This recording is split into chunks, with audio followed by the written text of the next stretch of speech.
Alternative Dig Talk. Real issues, real talk. Nze omubejja luwedde Lilian mbaniriza maka gaffe amajja era nga wano wetugenda okuba nga tukolera programu yaffe emanyiddwa nga The Voltage gaba amasannyalaze gennyini era nga twogera ku bintu eby'enjawulo omwo nno mwe muli ebigenda mu maaso mu ggwanga, ensonga z'ebyobufuzi n'obukulembeze bw'eggwanga Uganda, twogera ku nsonga ez'abavubuka, eddembe ly'obuntu awamu n'ebyenkulaakulana. Togisubwa buli lunaku olwokutaano eba ssaawa emu ey'akawungeezi paka ssaawa 3 ez'ekiro. The Diaspora Link buli lwakuna ssaawa 11 paka ssaawa emu ey'olweggulo ye program gye tukuleetedde wano ku Alternative Digital Uganda. Tugenda batutunulira embeera z'Abannayuganda, baganda baffe, bannyinaffe zibawangaaliramu mu mawanga ag'ebunaayira. Bangi banyigirizibwa, bangi bakosebwa, bangi bayisiddwamu amaaso. Naye tugenda batutunulira engeri gye tusobola okulongosaamu embeera zaabwe. Tugenda kuba tulaba abo abakwatibwako abateekeddwa okuba nga balongoosa embeera zino eno. Tosubwa buli lwakuna n'omuweerezaawo Nixon Segawa. Hello everyone, my name is Abdulatif and I welcome you to the Hotline Show here at the Alternative Dig Talk as we discuss issues of national importance. Join us every Monday 7 to 9 p.m. and see who will be occupying these seats here with us. Keep it Dig Talk, real issues, real talk. Hi beautiful Ugandans, it's your girl Untitled. Welcome to the fancy floor. Who doesn't see my hair, guys? I am super glamorous. Remember, this is the only show where we're going to be talking about fashion. Please, where are you think? Teaching. What has been confusing you about fashion? Sorry, you said I should not smile. For all the information about fashion, maintenance of body shape. I can wear bling bling when I'm going out. So you can wear bling bling going out or any occasion. We shall be doing all this in the fancy floor. Remember, it airs every Thursday right from 8:30 to 9 with your girl, Teddy Tenjo. It is the fancy floor.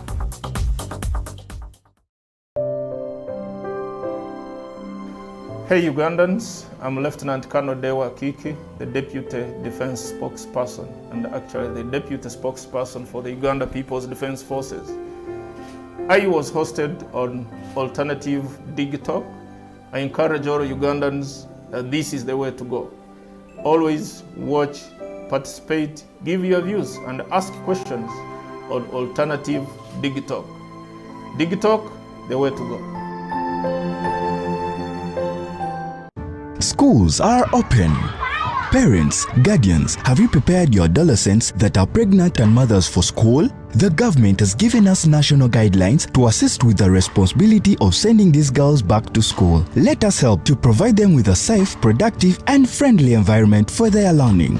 They are still our children living among us in our communities. Their pregnancies, becoming mothers before adulthood, affects them, their community, and our nation. All children have a right to education.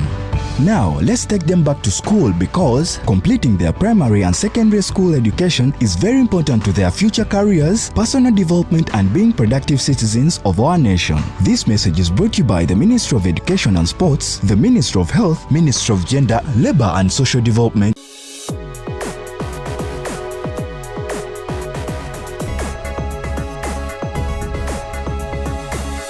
The Alternative Dig Talk. Real issues, real talk.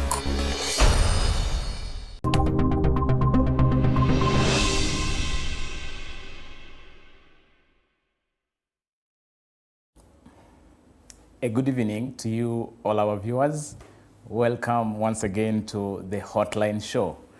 I am Nixon Segawa, standing in for my colleague and my friend Abdulatif, who is not feeling so well. And I pray that we all send our prayers to him so that he may recover so quickly. That does not mean that he's in so much danger, but he needs our prayers so that he may be up on his feet to stand or sit in this chair to be deliberating on national issues. Today, it is a very wonderful show that we are going to be having.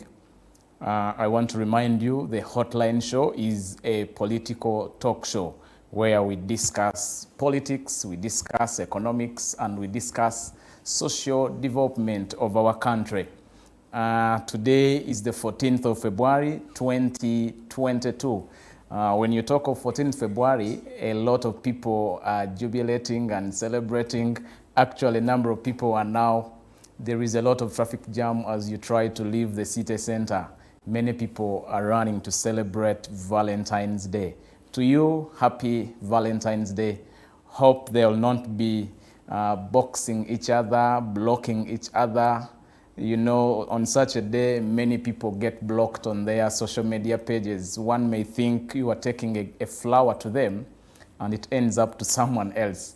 Anyway, we wish you a very nice day. Let it end well. Let it not end in tears. Today, as I told you, we are sitting in the Hotline Show. We are going to be discussing the role of media freedom in promoting political stability and development. We understand that freedom is a given by God, and therefore the media should also operate in a free space. Media should be allowed to enjoy freedom. And why should the media be allowed to enjoy freedom? Those are the issues that we are going to be looking at. Does that freedom, if the media is allowed to enjoy freedom, can we see any promotion of political stability in a country? Can we also see economic development in the country? That's what we are going to be discussing today. And at this moment, I request you, please, please, please get that link and share it with your friend. Share it with those in your circles. This is something that we all need to participate in. Send your comments as we begin. And as time goes by, we shall be opening our studio lines and you'll be able to call in and also have your contribution. In the studios today, I'm not alone. I'm with my senior, Robert Ssempala. He's the Executive Director of Human Rights Network for Journalists. When you talk about media freedom, there is no way you can miss the name Robert Ssempala. And that's why we have decided to have him today. We are also still expecting and waiting for the RCC of Mbale City, and that is Mr. Washachi Ahmada. We are still waiting for him, and he will also be coming in as we continue with our show. At this time, I'll request Mr. Robert Ssempala to greet our viewers and further introduce himself to those that perhaps have never interacted with him. Yeah, thank you very much, Segawa, Michael Jia. Thank you. And I'm very happy to be here today. In the first place, like the place a lot. It's a very beautiful place for the digital era that we are in. It really rhythms so well with that. It's very good innovation and creativeness on the part of the management here. It's work that we should all commend and embrace wherever we have an opportunity, because it really projects the future. It speaks to the future of especially the young people. I'm way past the age of young people, but I like it when I say anything nice for them. I work with Human Rights Network for Journalists Uganda. I'm the team leader there, executive director. And ours is simple, to amplify and advocate for press freedom, journalist rights. And we are based way in Kampala, near Bukoto Kabila Country Club, just around that place. We work with a robust, dynamic, enterprising team that lives true to the very objectives and aspirations of HRNJ, or Human Rights Network for Journalists Uganda. So meeting you, Bwana Segawa, is just in line with at least advancing that cause for press freedom, and also now discussing its role in so many spheres of life. What that freedom means literally. I'm sure we're here to interpret what it means to us, but also to the wider citizens of this country, maybe even beyond. Also, today being a Valentine's Day, I chose to put on a red tie to symbolize the theme of the day, being red. I'm sure many people want to read into the color of the tie, why is he even putting on red? But I can drive the point home that it is for purposes of rhythming well with Valentine's. Okay. Yeah, it's something that got us a bit old, mature, but now we're trying to reap from the fruits of those that introduced it to us. So does that mean when you were still youthful and very young, you didn't have the chance to really celebrate it as you would? Yeah, we didn't a lot, because even those times, our parents were extremely strict. As growing up, you couldn't, come to talk about anything to do with love and relationships, even when we were of age. For instance, my dad told me for a man should be about 35 years when you settle down and get married. And I had literally to wait for 35. And when I hit 35, I was preoccupied with so many things on my table. And literally I thought I lost a bit of direction somewhere in my advanced youthful age of maybe 25 to 35 to 30 there. Now that it is with us, I always take the opportunity to say, happy Valentine's Day to my peers, to my workmates, to my loved ones. It really means a lot, because even when people have wanted to dismiss the day, saying Valentine's Day must be every day. You must show love to your loved ones. But there are things that stand out. Okay. For instance, for Christians, there are days that they really that symbolize Christianity way back before we lived.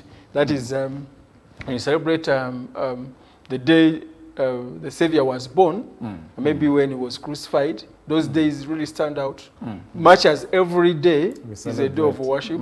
Every Sunday we go to places of worship, but there is that particular day or days that stand out. Now for the love world, we like it or not, whatever the connotations, it's Valentine's Day.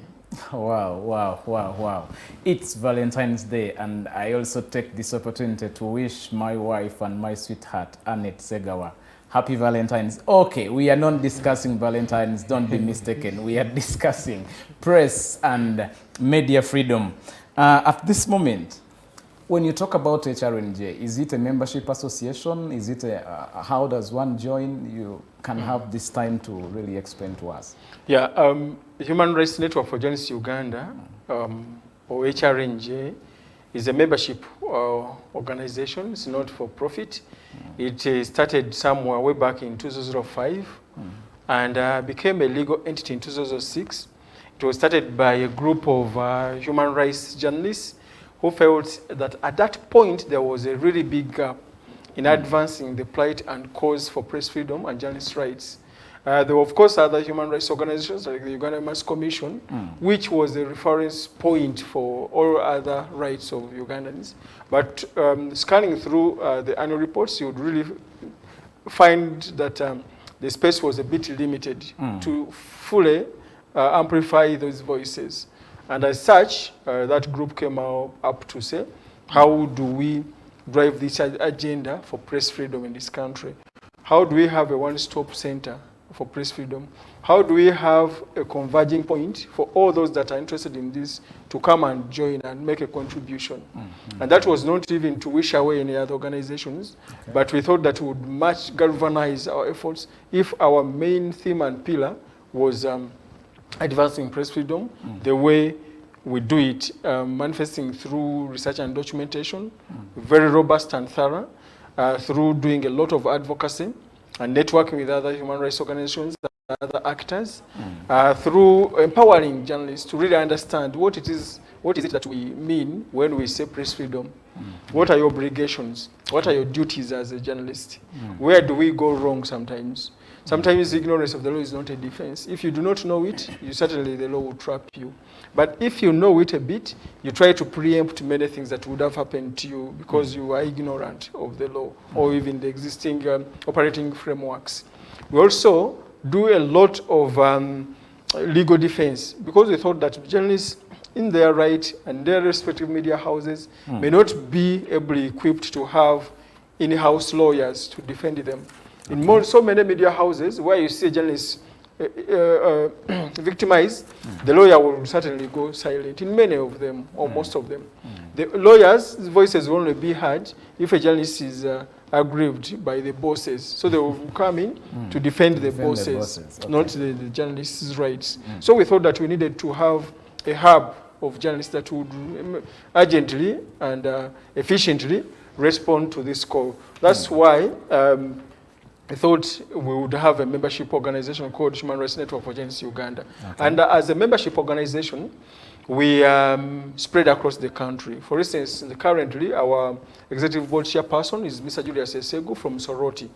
He's deputized by Inidi Nsima working. The other one is Vision Group. Inidi Nsima is with the National Media Group. She's based in Kasese. So these are active journalists. Active journalists who really understand the really essence of press freedom, who when you speak about journalist rights, they really understand it. They're in the thick of doing the work on a regular basis. They are not a one-off. So ours is entirely people who are active. You know, some people think that organizations are run by people who are not active, who are not in active journalism, and hence they are not so much effective. Yeah, there's that school of thought that you need to have honed a lot of skills and experiences in order to run an initiative like this one. But I disagree. If you're dedicated and committed, you can start anywhere. Okay. And some things you even learn on job. For instance, footballer, you keep learning skills. By the time you've seen and the world celebrates you, you have initiated yourself into the game and keep learning. There are things that your coaches never did, and they will never teach you those things. The things Messi does, who has played better than him to have taught him those?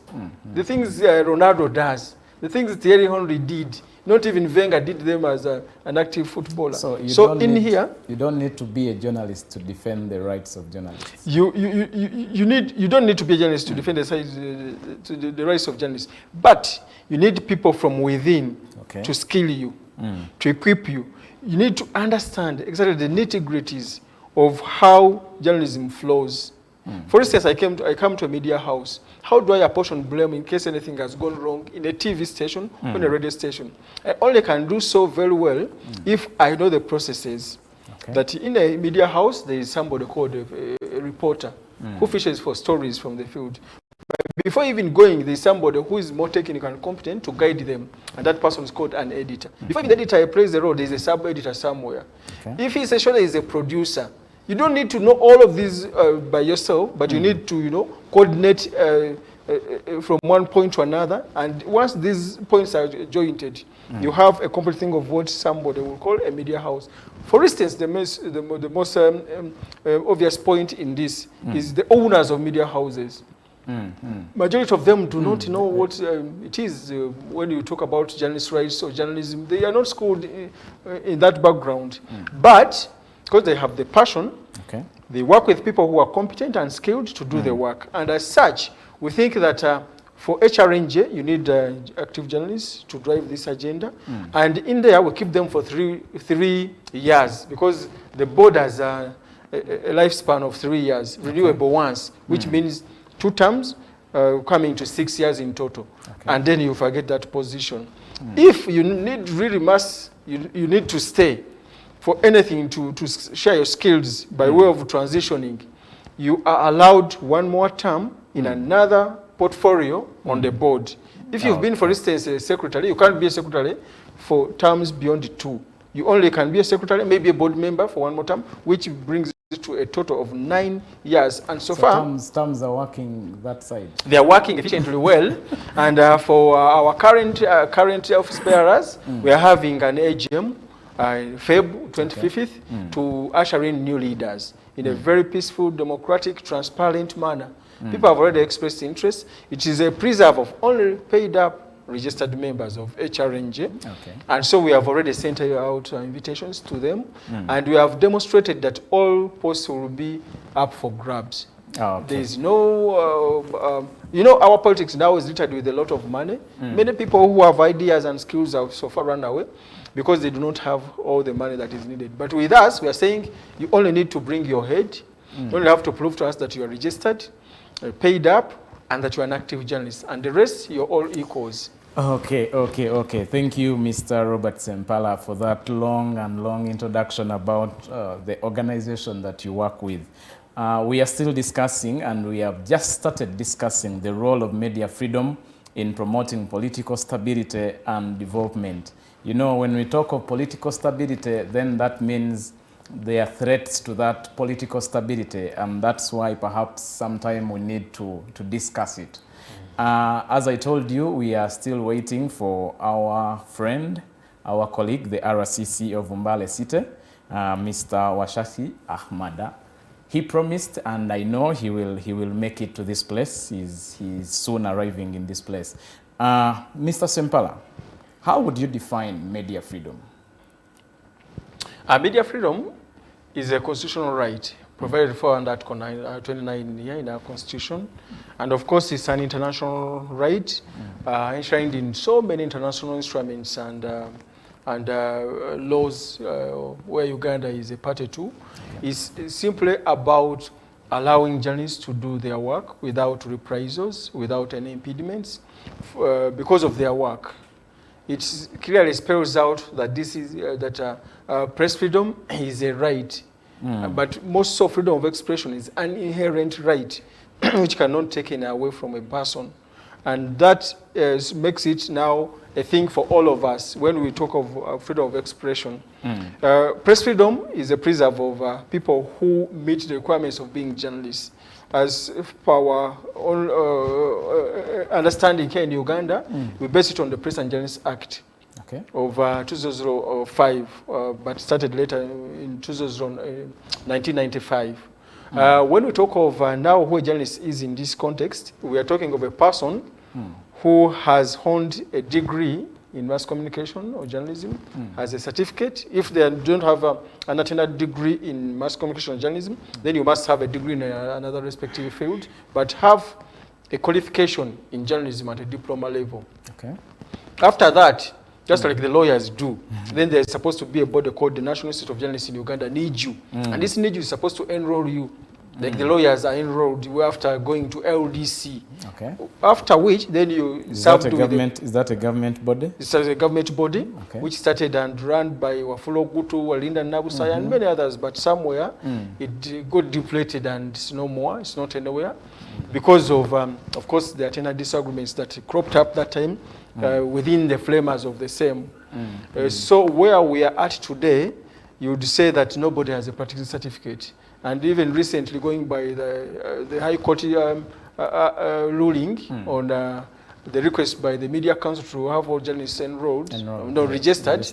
We said, no, the process can't be complete without NIJU. So we went to court with our colleagues, and court ruled in our favor, saying yes, any efforts in that line within the prevailing environments is a nullity.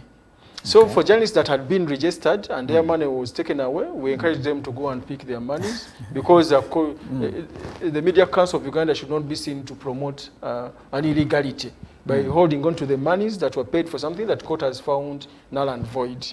And as such today, we restrict it to the UNESCO. Court didn't pronounce itself on who a journalist is then, because in the absence of NIJU, and then the National Council is also barred from taking up the role. At least as of our prayers then, the prayers, we did not indulge court to come up with an explanation, because it is well stipulated within the Press and Journalists Act. Of course, we were challenging it for some other reasons, but it clearly spells out where journalists should be. So do you call for NIJU, for revamping of NIJU?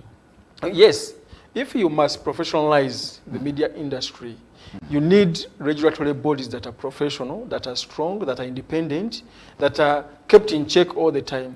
This is why we are always constantly calling for the establishment of a Communications Commission under the UCC, Uganda Communications Commission, which can be ably placed to handle complaints and sit as a jury that is independent, headed by a competent person. The law speaks about who can head the Communications Commission, should be at a level of a judge. And that way, you can go in and be heard. The complainant comes and tables their complaints against you, and then a verdict is given, which is supposed to be neutral. But today, you have an executive, which may not necessarily be competent with media issues, giving now, judgments, verdicts say the ED of Madame Sewankambo today, previous Engineer Mutabazi. But all Mutabazi was very conflicted. He was running a media house and he couldn't preside over a trade in which he has an interest. So we want bodies like the Communications Commission. Since 2003, it has never been put in place when the Communications Act came into being. We want the restatement of NIJU for it to play its functional role of enrolling journalists after they have gone to all different tertiary institutions or institutions of learning. Now you're weighed against a common scale of do you meet the criteria or not, just like the lawyers do. After that, then you all are seen as equal to practice the industry. So does it pose a challenge that we are having journalists who are not licensed to operate? It poses a very big challenge because how do you even talk of professionalism? And I know for those that have not put these institutions in place, do it deliberately, do it on purpose. I thought it would be benefiting them. No, I think they're benefiting from a disjointed media, a disorganized industry, which cannot, collectively advocate, which cannot concrete itself into a critical mass, which cannot say this is our parameters for that. Please stay off. Today now is a trade of joining in the morning and leaving in the evening. It's a trade where licenses are given to whoever so wishes, as long as you're not critical of government. It's a trade where majority of the owners who make the executive decisions are less interested in really journalists' rights. That's why you see their blatant violations of rights, and there are less voices from the owners of these very media houses. Not because they do not have the facts, not because that we don't reach out to them. They know, but sometimes they even don't know where to begin. Because theirs is a bit business-oriented in terms of approach, not into growing a media industry per se. And that's been a very huge challenge. It's no wonder some of the victim journalists have not pursued their justice to judicial justice, because they prevailed over by these people who are a bit business-oriented. You say, somebody has beaten me, I have all the details, I have all the convicting evidence, so I should pursue them in courts of law. Then your business-oriented owner or boss says, no, I think this will dent us. I think we might lose some advertising revenue from here, you see, so I will handle that. After all, the camera was mine, so you don't mind. They even don't have insurances for people. Journalists are working overtime. So you mean once journalists are licensed, perhaps, and they are professional, as we see the lawyers' fraternity, perhaps there would be such cases will be minimized? I entirely agree. There will be, of course, some job hazards. You cannot rule them out. But the level of exposure will be a bit scaled down because when you act very professionally, there is a you preempt so much that would happen to you. Two, if you're all professional, your voices of advocacy are louder and more amplified because you're talking of from common perspectives, from a common point. Of course, the political interest notwithstanding. But also, the way professional bodies are approached is different from how a disjointed, lot is treated. Because somebody knows they will beat a journalist in Kasese and get away with it. It won't appeal to the country as a whole, as would if the industry was highly professionalized. Even now, with a professional industry, you'd be sure that at least people have a better bargaining power. You wouldn't pay Segawa, Ssempala, or Mukose below some amount. That's why the lawyers charge a certain fee that they can't go below. Because they know their worth. They have determined it and put it on the common scale, no below. You either meet that standard or you do not. But today, sometimes I even see you see talking of broadcasting minimum standards. And it's a question they cannot define. Because those standards are not anywhere. You must standardize the industry in order to talk of standards. So you mean there are no standards? Today standards are very subjective. So I will use a certain language and I think it's common language to you. Do you think it's below broadcasting standards? That's why they have not won any cases against any journalist, any media house for operating below or minimum operating standards, broadcasting standards. They only can use their might to say we are revoking Switching your your- license. But if you insist and pursue this judicially, they'll restate you, and life goes on. Okay. Okay. We're operating in a vacuum, literally. So going back to media freedom, you talked about that this is allowing journalists to operate without impediments. So are there impediments in the way journalists are operating in Uganda? Yes, they are, and no. Let me begin with the no side. Okay.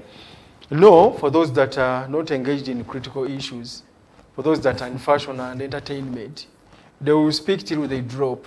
Hey, Nobody entertainment, cares who has talked. Nobody cares who has talked for they 5. stopped airing the other time at 5.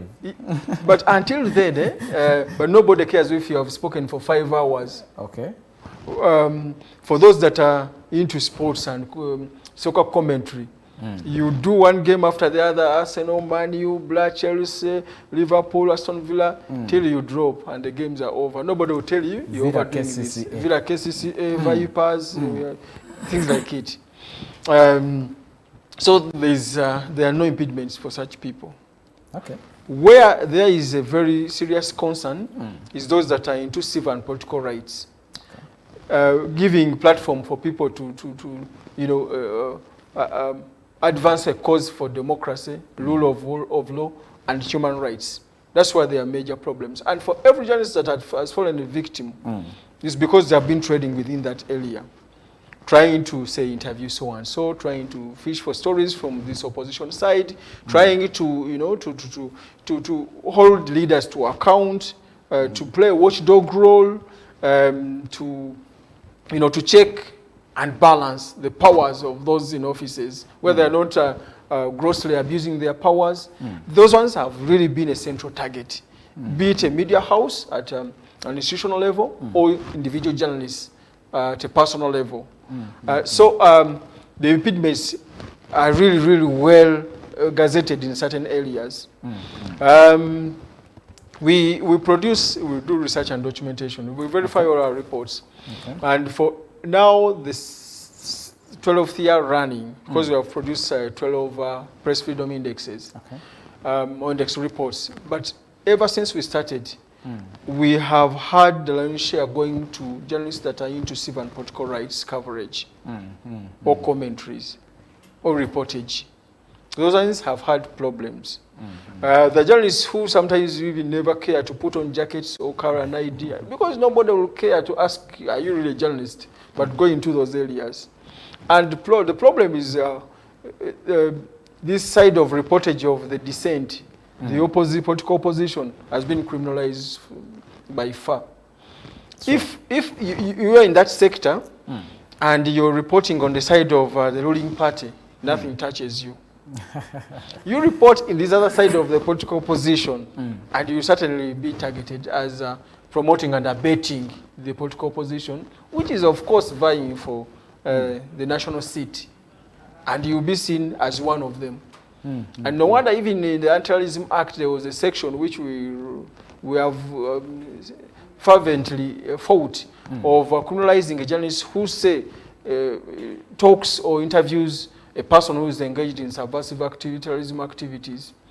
They will want to assume that you had prior knowledge of what Robert does, away from being a news source, what they do in the darkness. So the law presses a criminal liability on you for concealing, that crime, concealment of treason, of terrorism, whatever it is. And you really see that now the framers of the laws have eyes. They're not looking at generally improving the industry, but who is going to really amplify the dissent, the voices of dissent.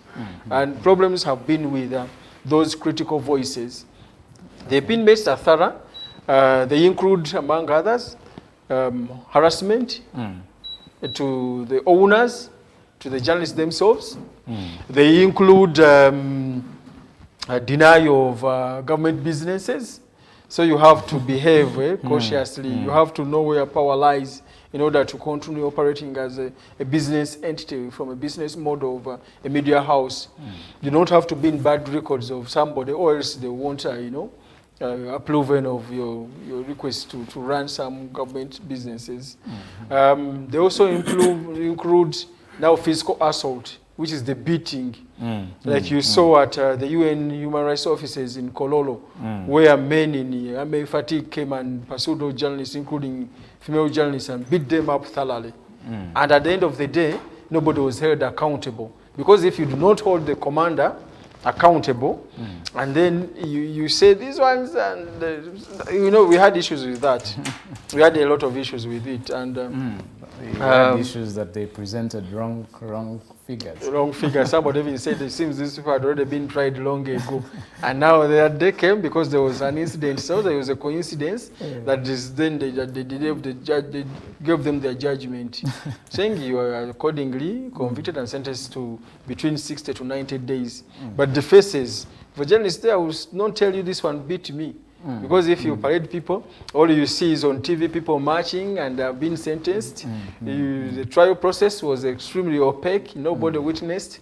And you also did not even, because in law, the complainant must adduce evidence. Say, I'm pinning so and so. Okay. Yes, if nobody pins you, then where is the convicting evidence? But here you saw a group of people that actually got convicted, and nobody even came to pin them. So whoever pinned them on behalf of the victim journalists, God knows. So that is those are some of the impediments. The other, which is extremely gross, is the impunity. It's widely entrenched. You even have all the evidence. We do dig out and gather information and even disseminate it to powers that be. These people are extremely reluctant. It's a very big impediment. Because once there is widely entrenched impunity, the other people will act with a lot of precaution. Others will even shy away and run to fairly and safer trades. You get them, now vending old clothes. Yes, these are professionals, but they're saying they can't stand the humiliation. Okay. Why must you be tear gas or pepper sprayed or beaten, let alone even charged because of your work? We recently saw Pidison of the drone and another colleague, Magara. They were held incommunicado in Uchileka for close to 2 weeks. Okay. They came out with all sorts of injuries on their bodies just because they're suspected of writing stories. So other faint-hearted journalists would run away, certainly. Who say, let me go and do other things. The next day you see them, they are into farming, into other, seemingly safer things. So these are very serious concerns, impediments for, the growth of the industry, but more so when we're talking of press freedom and journalist rights. Journalists are paid so poorly, but nobody cares. The regulator doesn't even care. That's part of their freedom, and because they're entitled to a good payment, a fair payment, a more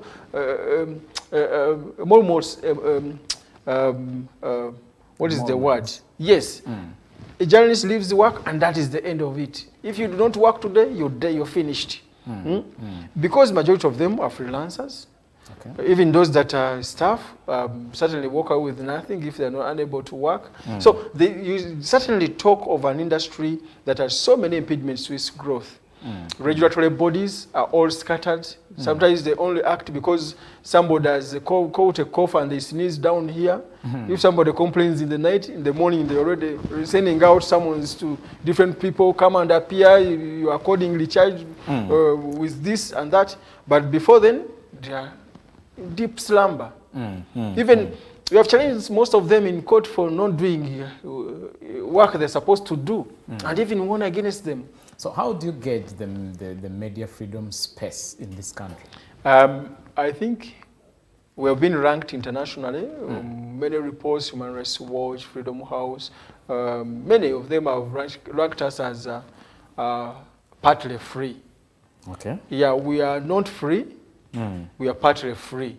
In that being of partly free is explained by the other bit I talked about of trading safely, of doing things that don't attract the media in Uganda has censored itself. There's a lot of self-censorship. So many things that happen in the media go unreported because the victims fear to lose their jobs. They know my boss subscribes to a ruling party, a confessed functionally of the party. So in any case, if you must complain, you must seek explicit permission from the boss before you speak to the media, before you go to police to report, let alone court. So the boss works for a group that has perhaps violated your rights. Exactly. And you have now to report to the boss. To the boss. One time I went following up a matter in Jinja as an organization, Human Rights Network Against Uganda. And we got in there and talked to the owner of the media house, who had arbitrarily suspended 3 of the staff for doing literally what they were hired to do. Reading things that are in the papers, press review. There was a photo of a presidential candidate who had a mammoth turnout at the rally. Then this other person who fished the story, and you know, who the other one read the news, read the story in the news on air, and they were accordingly suspended, 3 of them. So I went to engage the boss, and boss said, Bwana, this is an opportunity for me, because you know I've always been suspected of not being loyal to the CEO of this country. So I also have now to prove. But let those people be calm. Okay. When things get to normal, we'll reinstate them. And you really saw a person who is out to prove reality to the head of state, not to defend the employees. And he's using an opportunity for people who have done what they had them to do, what they're paid for. Like press review. Literally, media houses do that. So this person said, wow, this person had a lot of people attending up at the rally, and they're accordingly suspended. And you cannot be in the same cause with such people who even fear to utter a word, even when it is a fact. Okay. It's a big challenge, certainly, a very huge one. But also the distribution of ownership and licenses to run media houses is done on purpose to eliminate some people. For instance, if today a critical member of the opposition went to UCC to ask for a license, they started to tell them we have no frequencies.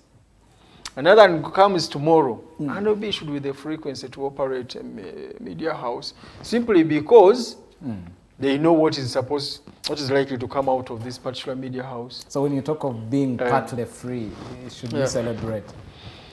We always have to celebrate, however little the success we achieve. Of course, it hasn't been on a silver platter.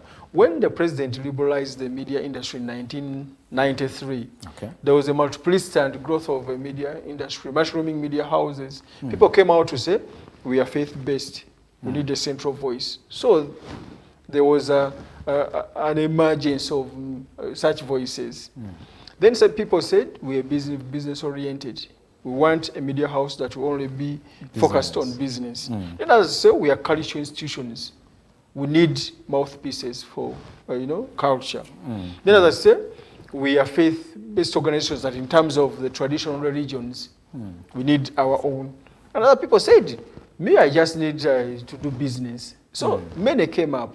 But now, we did not plan for what they are going to do. And people were taken by surprise that there was emergence of political parties and freeing of political parties.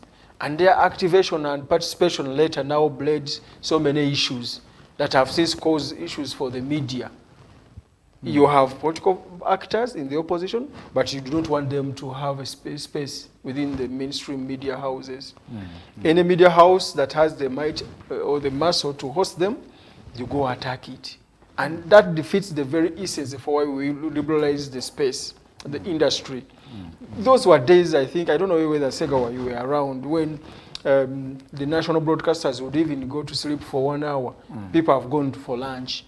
Then the thing is making some noise. Then when it resumes, the radio, the TV or radio starts again. When there would be time for Sabini, for this language, for this language. Today, you just switch stations and then you're able to pick everything. And that's what it is supposed to be if you're living in a liberalized environment. So the partly free area is so small that we cannot talk of our media as being flourishing. There are a lot of impediments, like we discussed earlier. And our peers in the neighborhood, Kenya, for instance, if you talk of their media council, when it speaks, the government will listen, everybody will listen, because they've been allowed to organize. Today here, you don't constitute the media council fully. You're supposed to perform its functions, but then you deliberately deny it of the manpower. You do not fund it fully. So it doesn't have an operational budget, so much that it has to be hosted by somebody. It has to be, one time we had a meeting somewhere at the ICT ministry where it was housed, and they said, we are not aware, they're not coming here. So you have a media council that cannot host you because some other ministry says we don't have space for them. And then this is supposed to be a very important key media agency to regulate the media into growth. Okay. Where we are free, is where we have a multiplicity of media outlets. That actually, to many people who are not digging inside, use the number of media houses to explain press freedom in the country, which is absolutely misleading. What you need to dig deep into is what are the media houses doing. For instance, if you want to see the strength of football in Europe, you compete in Champions League. Okay. And see which teams are making it to the quarters, finals, semi-finals, and finals. Recently, the English teams made it to the quarterfinals. It was an all-English finals. And there you know they're better than La Liga, they're better than Bundesliga of German, they're better than, you know, all the other teams, all the other leagues. So in here, you must see that a media house or a journalist is able to criticize government constructively, and they're not attacked. They're able to hold government to account, and they're not attacked. They're able to host a different, differing voice from that of government, and they're not attacked. Instead, the government uses the very same platform to come and engage in an intellectual discourse with the other party, and let the owners, who are the viewers and audiences, decide at the end of the day. As opposed to looking out the others, and then you expect the audience to choose from nothing. Who are the biggest violators of this media freedom? The security agencies within government, mainly the police. They have at least ranked always top, not only by our reports, but many international, regional, they have always come out to criticize reports. Your reports. They have not in a way, because they haven't written to us in any way. They have not challenged us in court. They have never summoned us to even answer to any of the queries. And Bwana Segawa, I must tell you that we receive so many complaints beyond and over what is put in the reports. But we do a thorough scrutiny and verification of the evidence to make sure that whatever it is in these reports is beyond any iota of doubt, or nobody can challenge us legally. And that's why for 12 years, except for the times when they used to break into our offices and steal our things, they would never invite us to police or let alone challenge us in court. You remind me of that time when they stole your computers and cameras, gave you evidence. Did you really get the culprits? No, we saw them. We could literally identify them. Some of them had barrels similar to those of the police, but we didn't trace anyone. May his soul rest in peace, Kirumira Fande. We looked at this one and said, I'm going to find all of them. In his faces, I know the goons, blah, blah. The man went to his creator before doing that. So were the goons within the circles? We don't know actually. But in any case, it could never have been somebody seeking to be rich. Because what do you steal from a media rights organization? We don't keep money there. It's a principle where before you even break into an office, you must have information that there is money. We don't keep beyond 1 million in the office. The law doesn't allow you. So how would one bring 5 men, because there were 5 and a girl, 6 people, to break in and take 1 million from an office? So with then, all the evidence that you had on camera, you couldn't get... We couldn't get it because nobody got interested in it. We pursued, we always went back to the police. Even the second day, it was a tug of war. Because sometimes they always allege that it was internal, the work done internally by us, foul play by us. So we even went and moved the police to say, guys, you know, we do not want any of any stone left unturned. So what you have to do, come and take all our fingerprints, all of us as the staff, and see if it is one of us. It took forever for them to come back. And so all traces of evidence were almost tampered with by the time they came in, and we didn't expect anything better. So security organs. Security organs, in terms of the police, to be specific. Okay. The army is up there, but lately I must say the army is improving gradually, and they have a better working relationship with the media, whether people want to listen to that or not. But they're a bit responsive. You are now defending the army.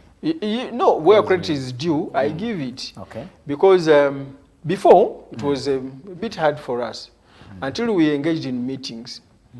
And we got the assurance from then the CDF, General David Muhoozi. Okay.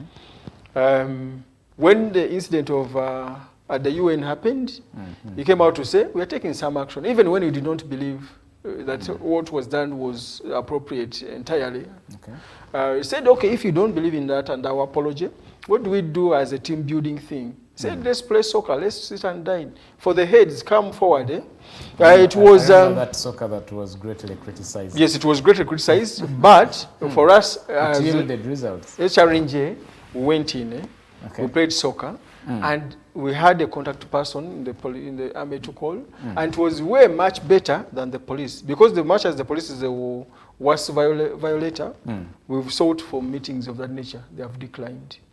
They have not made any initiative. Not even soccer. Not even soccer. Not anything, literally. Even denying you meetings with the IGP. Since the current IGP came to office, they are stuck with our letters, many.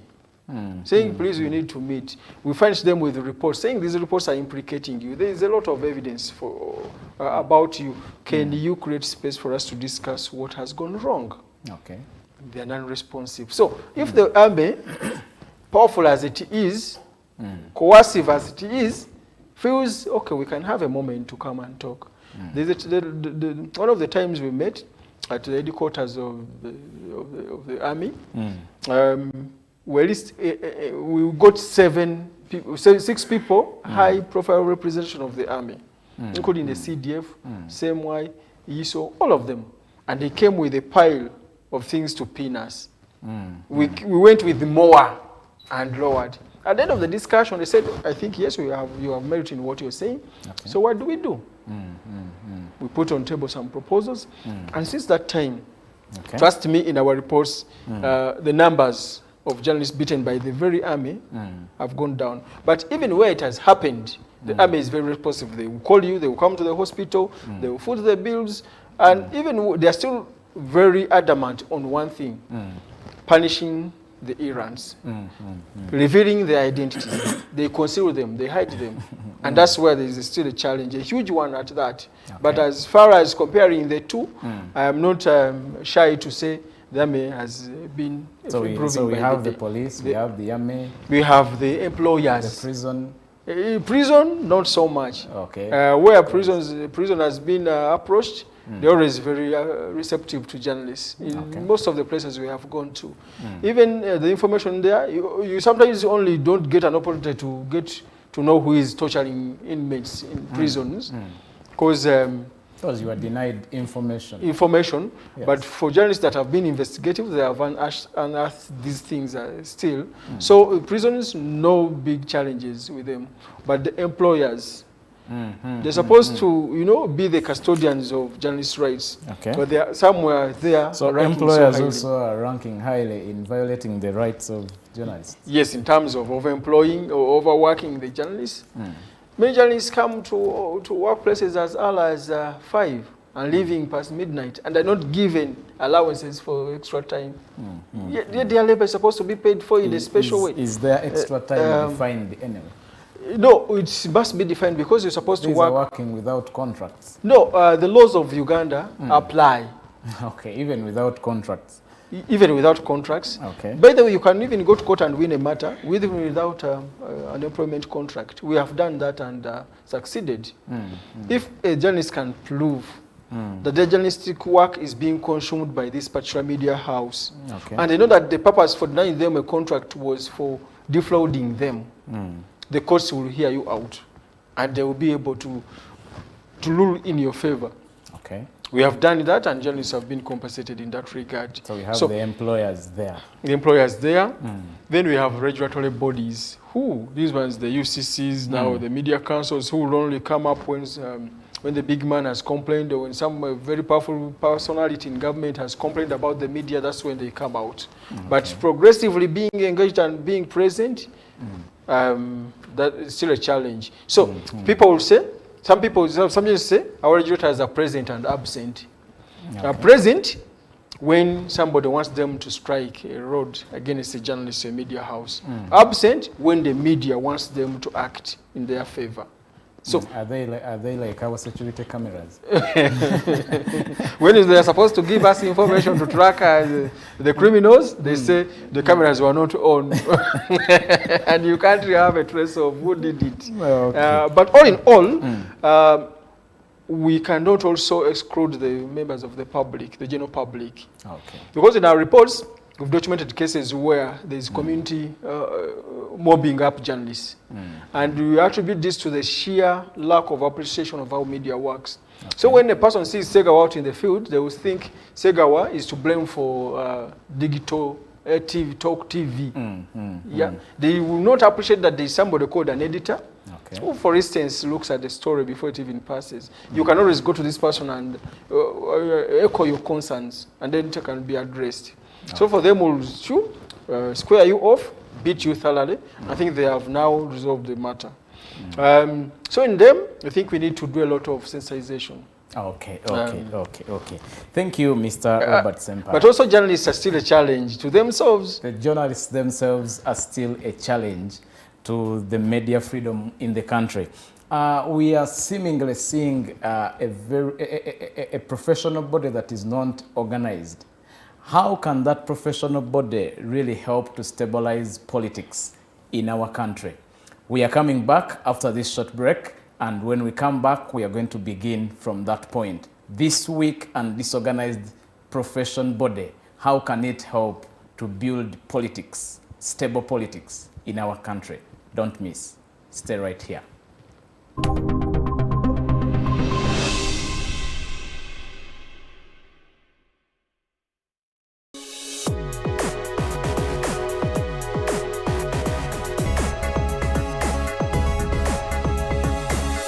The Alternative Dig Talk.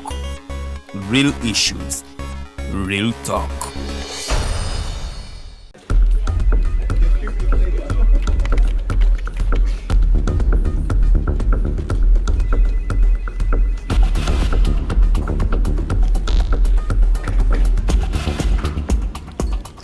Are you guys ready? Okay, let's serve Uganda.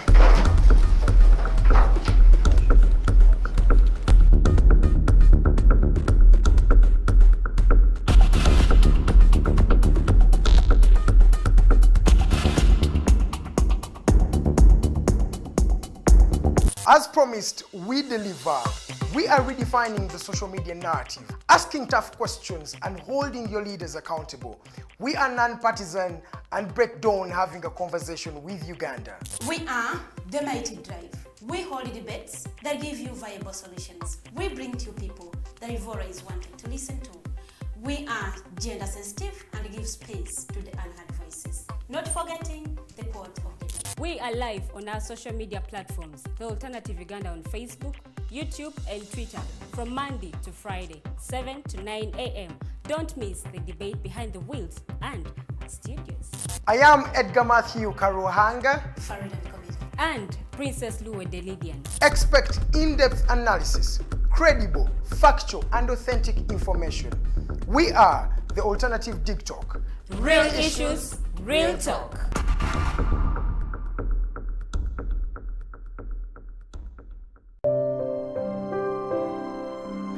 Hey Ugandans, I'm Lieutenant Colonel Dewa Kiki, the Deputy Defense Spokesperson and actually the Deputy Spokesperson for the Uganda People's Defense Forces. I was hosted on Alternative Dig Talk. I encourage all Ugandans that this is the way to go. Always watch, participate, give your views and ask questions on Alternative Dig Talk. Dig Talk, the way to go. Schools are open. Parents, guardians, have you prepared your adolescents that are pregnant and mothers for school? The government has given us national guidelines to assist with the responsibility of sending these girls back to school. Let us help to provide them with a safe, productive, and friendly environment for their learning. They are still our children living among us in our communities. Their pregnancies, becoming mothers before adulthood, affects them, their community, and our nation. All children have a right to education. Now, let's take them back to school because completing their primary and secondary school education is very important to their future careers, personal development, and being productive citizens of our nation. This message is brought to you by the Ministry of Education and Sports, the Ministry of Health, Ministry of Gender, Labor and Social Development.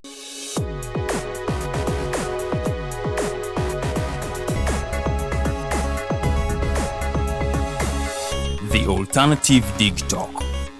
Real issues. Real talk.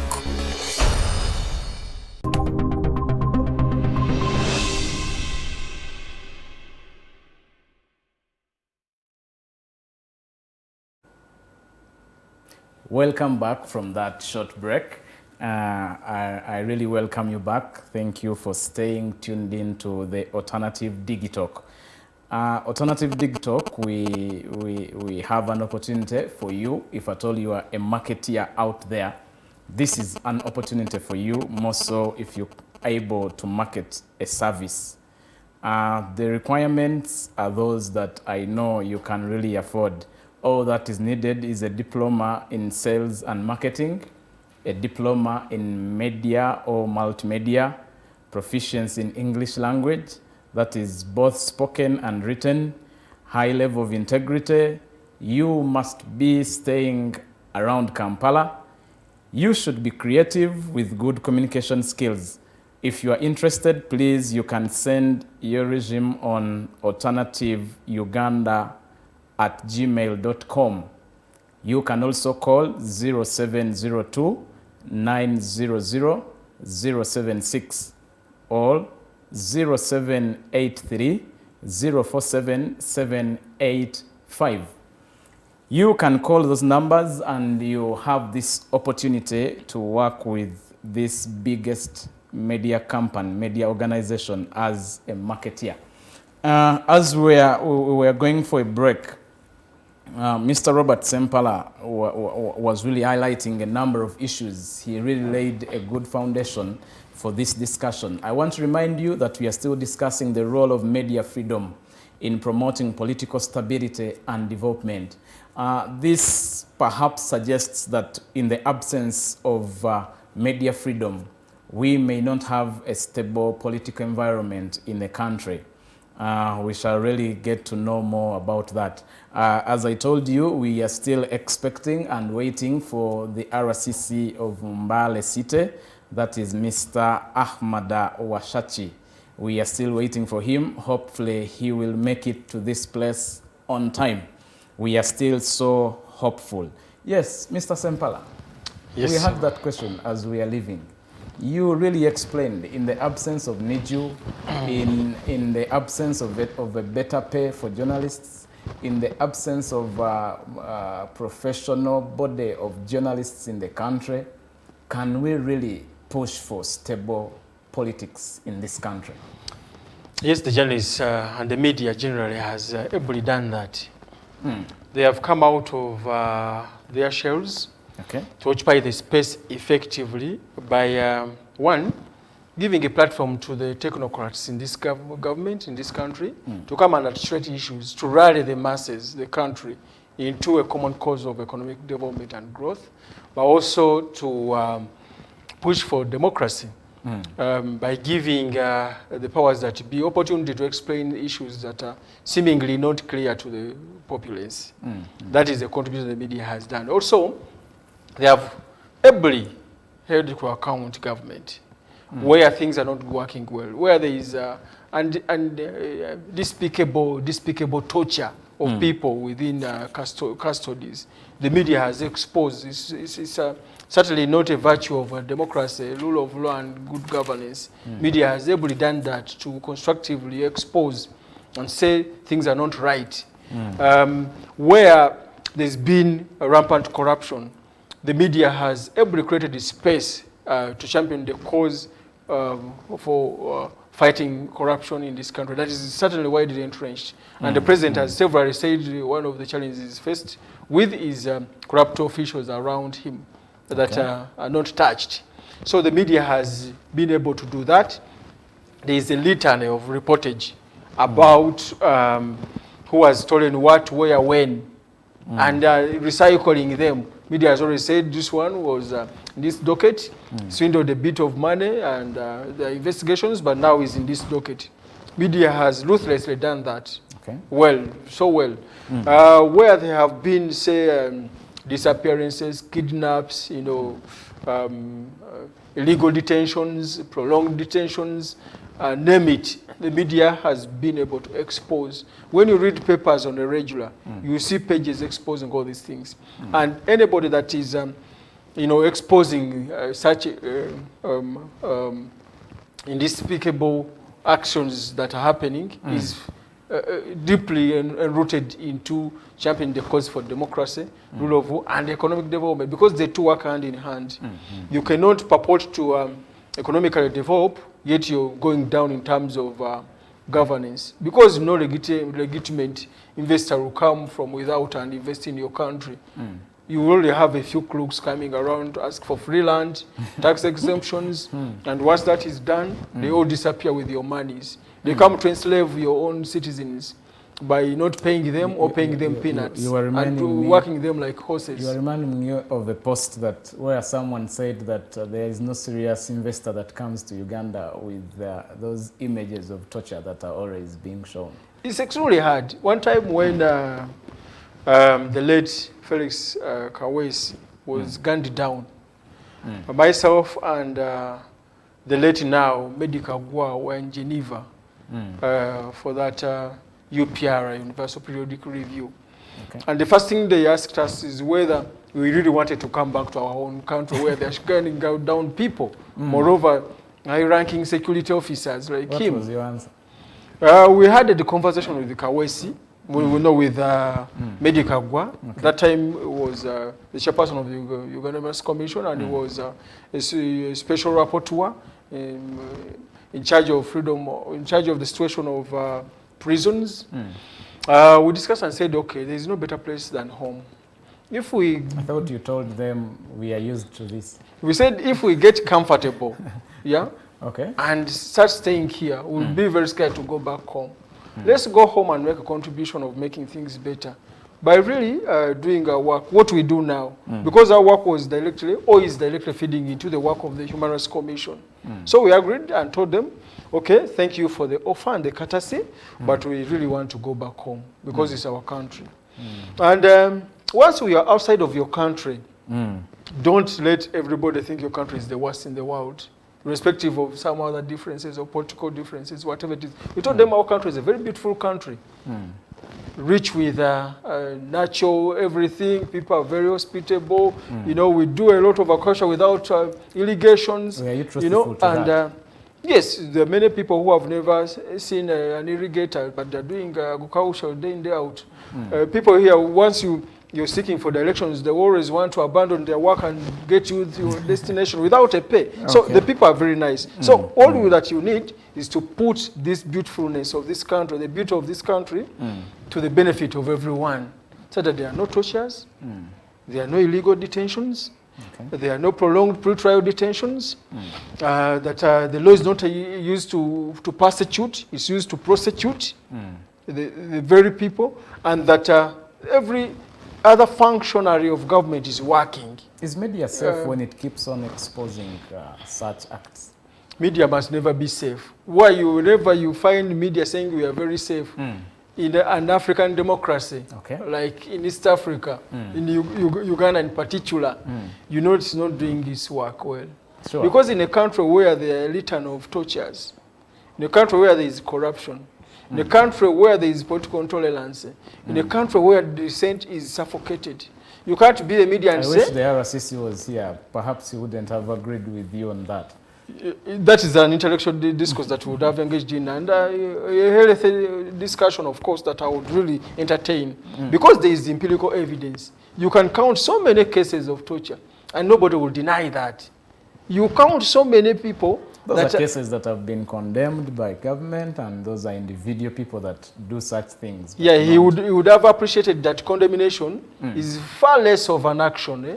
You don't, if you're in government, you don't condemn just things. You act. Eh? So if you're in government, he would have known that you do not speak like you in the opposition. That if we come, because the opposition will come and speak to you with the hope. If we come to power, we will fix this road. The government is supposed to be seen to fix the road.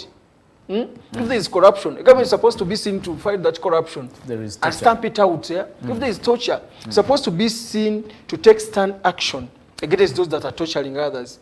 You do not say these are isolated incidents. That's a very lame excuse. If they're isolated, how many have you held to account? Eh?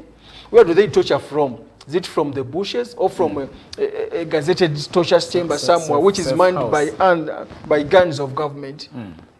So if there are all those things happening, I think even when you have a lot of energy to defend, at some point you have to come to terms with yourself and say, okay, I think this is wrong. And in order to improve, you must start at a point of saying, a lot has gone wrong. Where do we start? And then bring to table people who you think you can work with to, get rid of what, these things. But if you insist on saying, we are okay, all is well. So Ugandan media cannot claim to be safe, and it should not ever think of it. I don't even want to think of a media journalist who says, me, I'm liked by government, me, I'm liked by this person.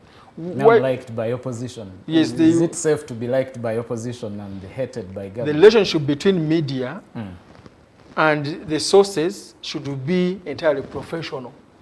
If you go below your expectations, I should not be there to clap and praise you up.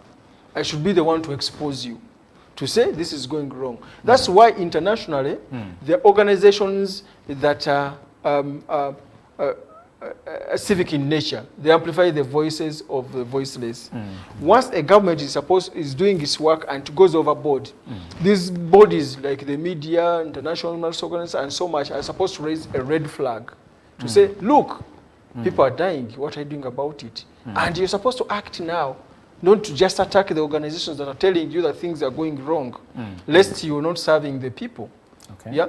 So if you see a journalist that is always hobnobbing with security, is almost dawning on for military fatigue, with opposition.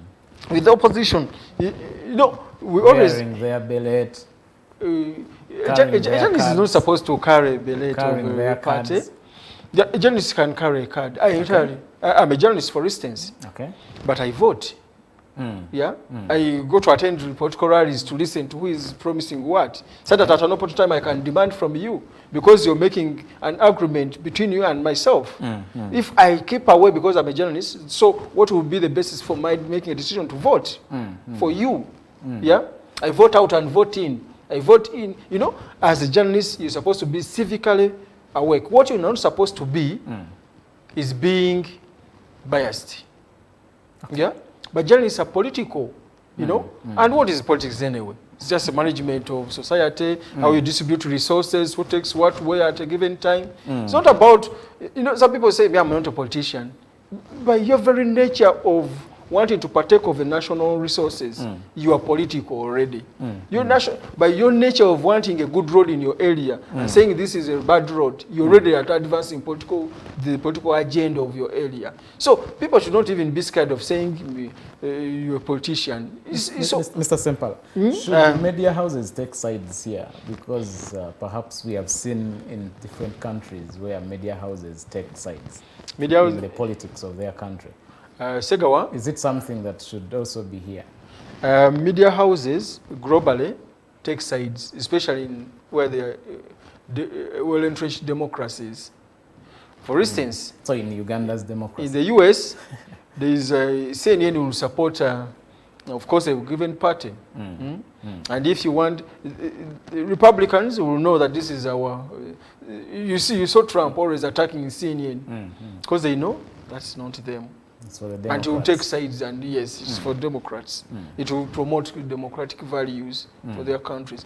But where we are now, we have media houses that are highly censored, suffocated. It's going to be extremely So you are hard. saying the other part should be the practice.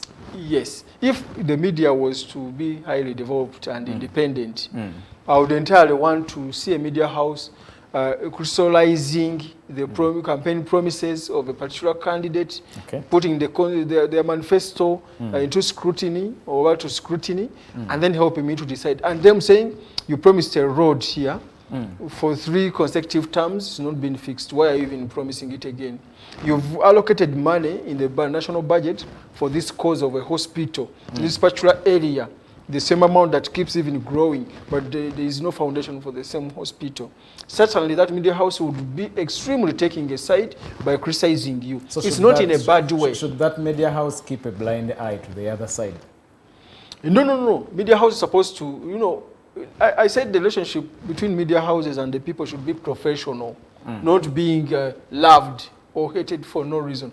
If it's a professional, I don't care whether you love me or not, as long as I have my facts on the table, so much that you cannot even use them against me, because they will liberate me at the end of the day. And that should be the relationship. Should be extremely professional. I do not care if a media house came and criticized, for instance, a particular political party, to say, why are you holding out as a political opposition party, yet you're in bed with another party that is not in the opposition? I would love to see that being exposed from the benefit of the end user of the media work. Media houses are supposed to work for and on behalf of the people. Have that power? Yeah? Do our houses really have that power? It's lacking because of the nature of ownership of most media houses here. You know, the owners have political interests, and they are even the distribution of licenses to run media houses. You know, I talked about it. So where you will find a majority of the media houses pushing into a particular direction. Where does our new media come in, the digital media? And that explains now the emergence of the digital media. It's not as highly censored as the traditional media houses. It has created room fairly for those voices that cannot find space in our traditional mainstream. And as such, many leaders globally, not global, I must say, but in most of the African countries or democracies, where there are very strong men as leaders, the West uses strong men to mean dictators. You say, well, the strong men as leaders. The emergence of social media has rubbed them so much the wrong way, and they are fighting it tooth to nail to make sure that it is also contained. They are legislating from day one to the end to make sure that there are provisions that will make it a crime, you know, to share information. Like you just had here in Uganda recently, where I said, for any social media account holder, you must be registered and accredited by UCC in order to do your work. And they equally forgot that there is this inherent right to freedom of expression. Whether I'm a journalist or not, I'm allowed to express myself. Not and as such, Facebook is still blocked.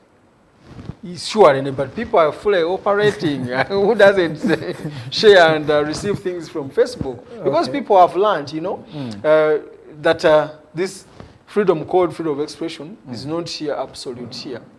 It of course comes with a lot of limitations. And these limitations should be justifiably so in a democracy. I wouldn't mind if, for instance, regulators came out to prevail over a social media activist who says, kill these other people, who says, come and grab this people's land, who says people with small noses are not, you know, they have no right to live, you know. I would really be surprised if they don't come out. If they said, for instance, they started exposing the military might of this country, saying these are the bases where we keep our weaponry, this is ABCD, I would really expect them to be responsive enough to come and prevail over this. But for things that are constructive criticism, they should not lose their sleep over that, because that's the very essence why we have a multiplicity of media outlets. For one to be doing sports, other is doing agriculture, other than doing politics. Do you think our media houses are really helping Ugandans to make constructive decisions politically? Yes, they are. Amid these very difficult challenges, because they know that you're trying to empower the citizenry, especially the civic, in terms of civic awareness, it comes at a very high cost. That's why many media houses do not trade so much in that area. They trade cautiously if they must. where the owners get orders and directives from people who are not schooled in journalism or mass communication or this media industry business. And they tell them who to host and who not to host. They prejudge them before anybody says anything. They say, don't host that person. They go to incite violence. Where are you getting that from? Meaning, they certainly are biased in their approaches to regulating the media. So they have since resorted to more of control than regulation or facilitating, playing a facilitating role for the media to grow. In that area, many media houses have been rendered inefficient. Not because they do not have what it takes, they don't know that they don't have the salt to be called credible and sufficient media houses, but because they've learned how to live a bit cautiously. The ownership of the media houses seem to be a biggest challenge in this country. In all your discussion, yes, they are. That? Everybody knows that. They even themselves know that. We have engaged them on a regular. One time we had a battle for. There was an amendment that was being brought to the UCC Act to give the ICT minister more powers, you know, to just throw around regulations without tabling them before Parliament. By way of that amending Section 93, subsection 1 and 3 of the Act. And we are opposed to that. We're saying the framers of this Act deemed it necessary that this communication sector was so sensitive that it would not be left to the whims of a single politician. So as such, they were saying that let the status quo be maintained. We engaged the owners. And of course, I won't mention who said what, where in those meetings, but they said, you don't know, we have a battle because, you know, government wants to levy almost 2% from our global incomes, and we don't want to fight two battles. So let's fight this one of retaining most of our money. You can fight on that front. And we told them we need the owner's voice to this. Because the aftermath of a minister being given more powers is going to affect you more than us, the people who are speaking for press freedom. They said, yes, we understand, but now our hands are tied. So we went it alone. We mobilized universities, we mobilized activists, they all went to Parliament, made submissions before the committee. At the end of the day, the law was changed, much as the majority of the submissions were against it. The owners are living to suffer the effects of it, but as long as most of them are flourishing in terms of business, they're saying it's okay, the journalists will see how to fend for themselves later. And that's why I'm continuously mentioning them. If the owners constitute themselves into a critical voice, believe me not, government will never close down all the media houses because the owners have spoken. They would instead listen. They seem to be the beneficiaries of a failed media. Most of them really think that government should be giving money to the media sector as the fourth estate of government, because media houses play a very important role that would be government is, but they are never given anything as subsidy. They instead taxed so highly. They pay several taxes in order to remain afloat. Even amidst the challenges of a shrinking space, they're supposed to pay to sustain themselves. And I come from a school of thought that there should be a budget that is appropriated nationally to help media houses to remain afloat. And they would be reporting to Parliament, not anywhere else, to avoid handouts to sustain media houses. One time I went to Kitugumu, and one of the most vibrant media houses. And the person they were accusing, who was the district chairperson, said, those ones are really wasting their time to report to you, because if I don't release money here, they don't even power up the generator to run the station. So if they want that, they won't work again. So if he has to torture them, then he has to do it seriously. Yes, he has to get away with they can't run anywhere. Yes, he was getting away with torture. He's saying, I've even told them to fire ABCD. If they don't fire those people, let them not come to me. You see, as that would be extremely different if there was a certain contribution from government. You would know that a media house is able to... So was he making a personal contribution to the media house? It was done as a district, but then he knew that because he was the district chief, chairperson, they were at his mercy. Sometimes he would say, we are coming to your radio and we're going to pay some money. So if you don't, if you criticize him or them, they don't come to you. And that explains why media houses should be supported en masse, not singular as a media house. And the money that should be given to them should be well accessed by everyone. Because today somebody will tell you this amount was given to media houses during COVID. Yes. But then how many accessed it? How, for those that accessed it, how much was that? members accessed it. All of them? The 75 or so? Not all of them. I think there needs to be an elaborate planning process that would even involve the media owners. But when you talk of government funding the media, some people say then media will totally be under the armpits of government. I disagree. It may never be critical. I disagree entirely. It would only be if that money is given selectively. Okay. But if there is money that you get from government and account for it, at the end of the day, there is no way government would still come to say, you are blacklisted for this. And it would even be explainable that you defend yourself in case there is a wild allegation against you misusing the money. And it would be explainable. As opposed to just saying, we are the fourth estate of government, and the other three estates of government are given money in budgets. They are funded. Only the fourth one is not funded, but instead milked through taxes. It doesn't make logic. It doesn't make sense. You can't be the eyes and ears of the public when you can't remain afloat in terms of financial might. Media houses are really struggling. Does our government appreciate the role that media plays and a strong media in that case? They do appreciate the role that the media plays, but not a strong media. Okay. They literally know what a strong media can do in terms of rallying the masses. So a disjointed media plays in their favor. And that explains entirely why there has never been a concerted effort to grow the media in this country. Look at time since the liberalization of it and trace efforts. Go to the Ministry of ICT and see how it's manned. So, you know, you find this office empty, you go to another, you know, those things of, you'd have been trying to fight that once you would be got out of your chair and you're supposed to be working at that time, the office is given out to somebody else, and then you run for dear lives because you know the man will come for you later for, you know, misusing office. Today you go to offices and children of the office bearers are playing games on the computers. You want a service. We have a lot of evidence to that effect. So this ministry would be one of the most vibrant, one of the most organized, the Ministry of ICT. Our minister would be the most vibrant, because there are many violations against the very people they are regulating. Isn't he? Is he? Oh, okay, that's the state of our media. One time I was watching a boss in some movie who came and, of course, abused an employee.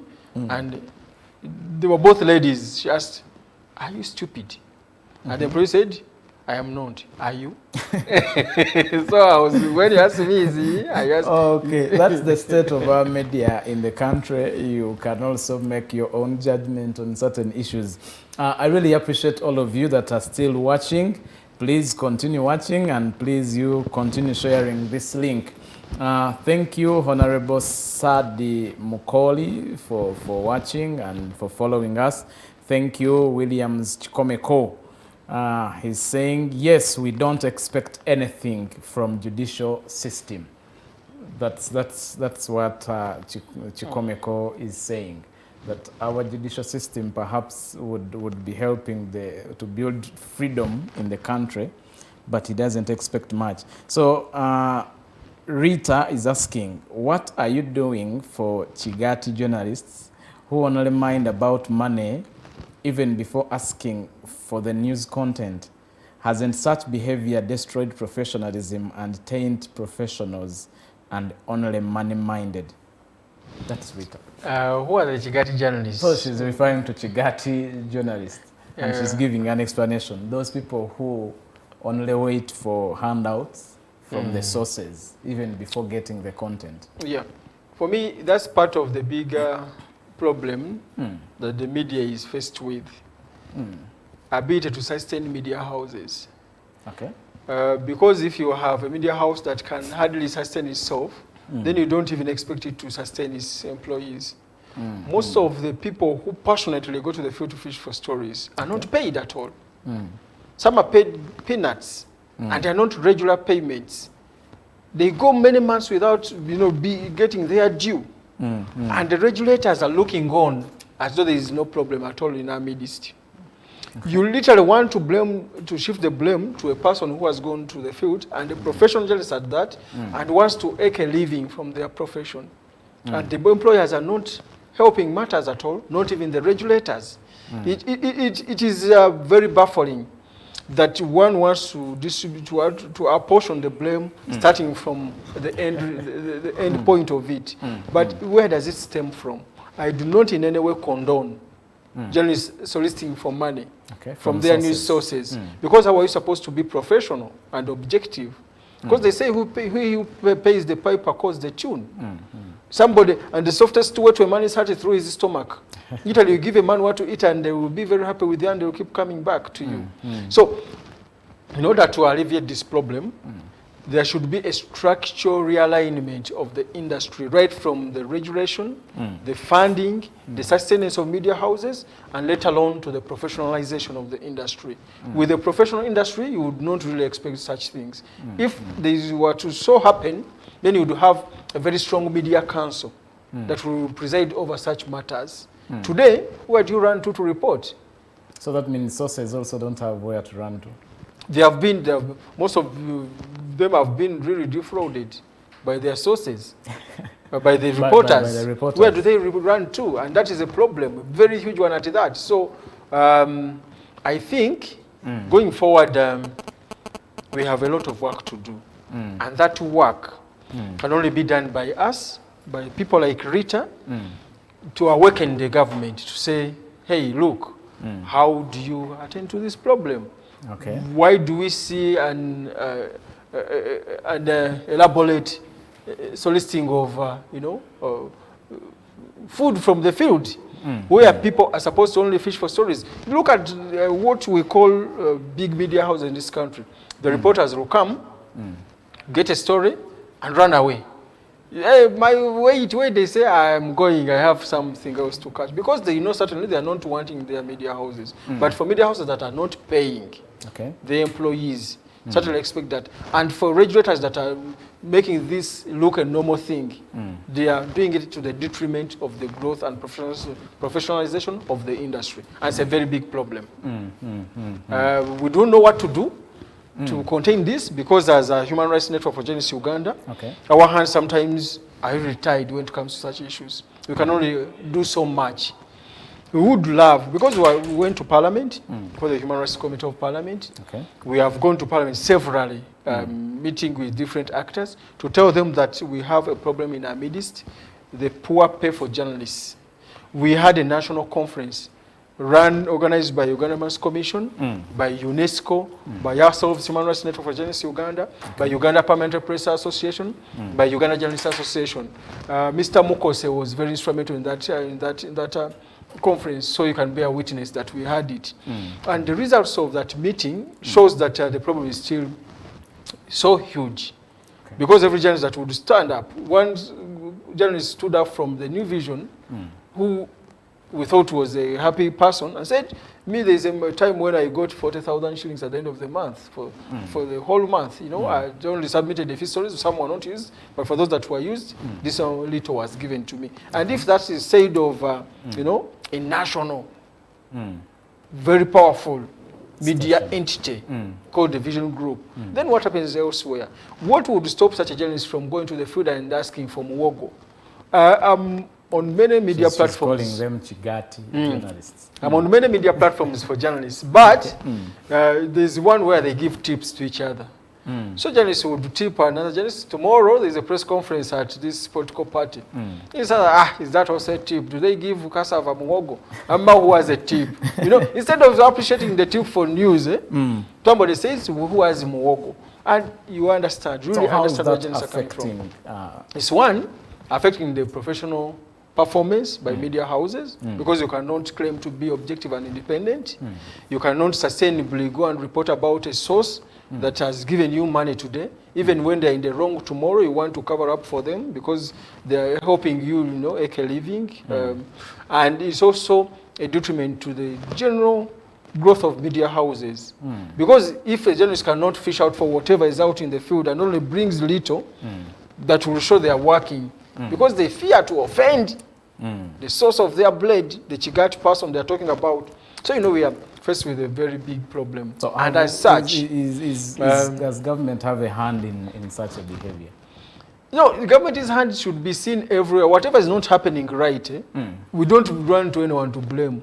Okay. The government is supposed to give us stewardship, yeah, so to give us a sense of direction. The poor pay of journalists, the lack of enough funding for media houses should be blamed on government?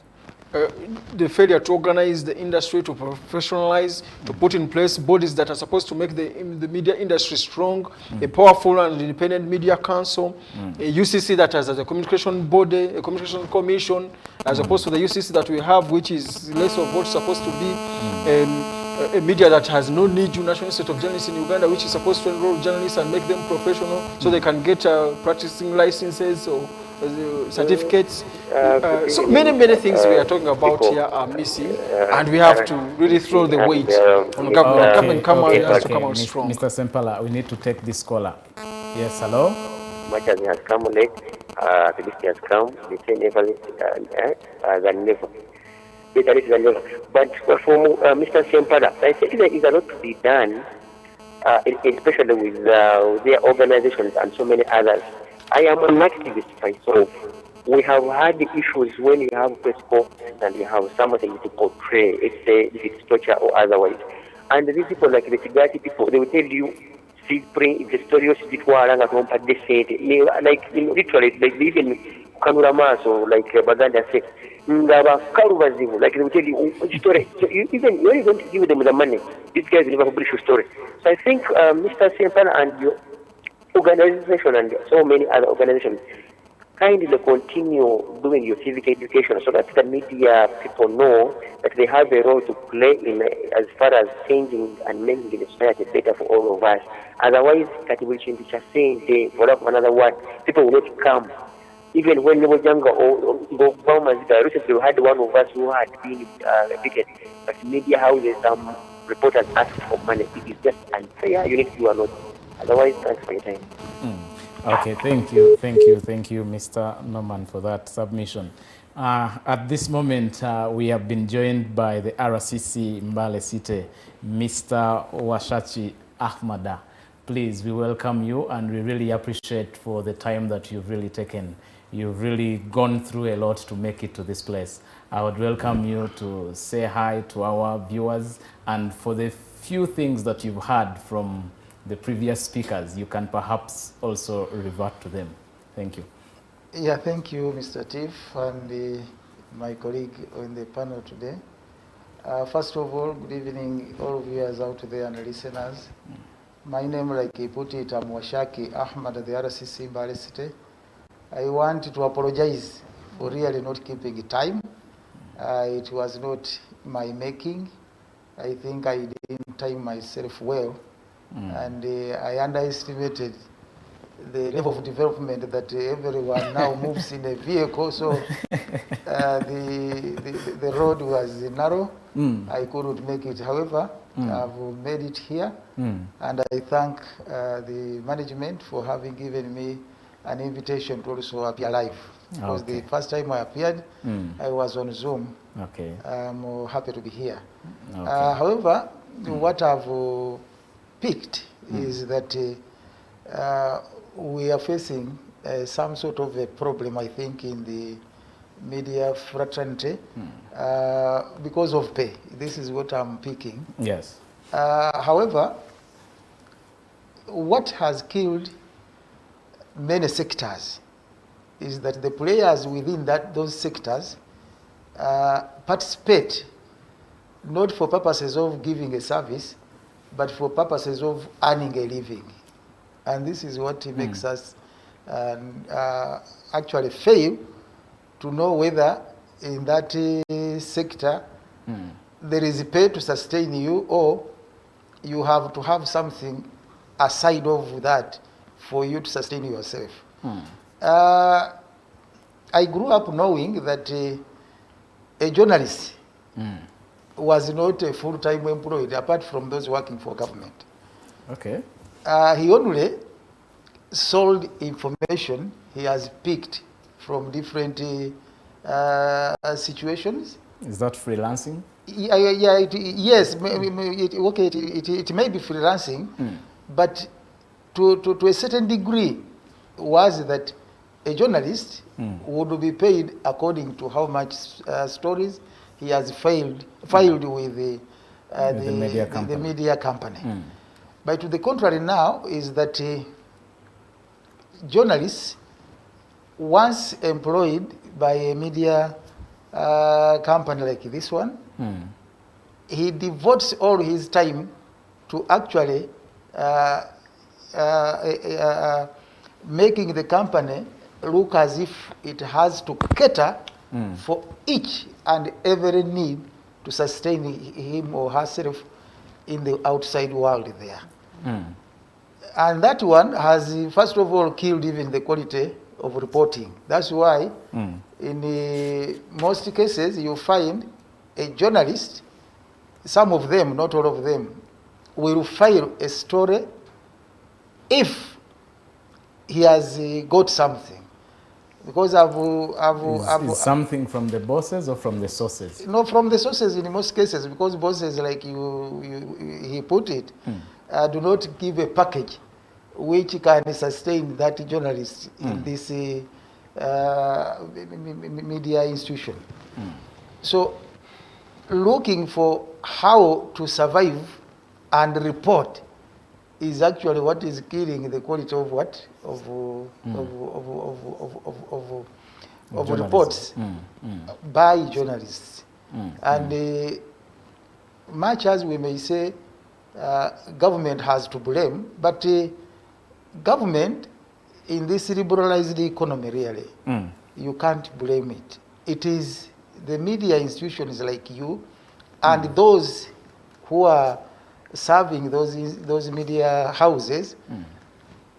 It is how they should position themselves and make sure that they attract people to actually be interested in what they report. Then if it was print media, would interpret on how many copies that media print house sells on the market, that would determine whether the package of that journalist improves.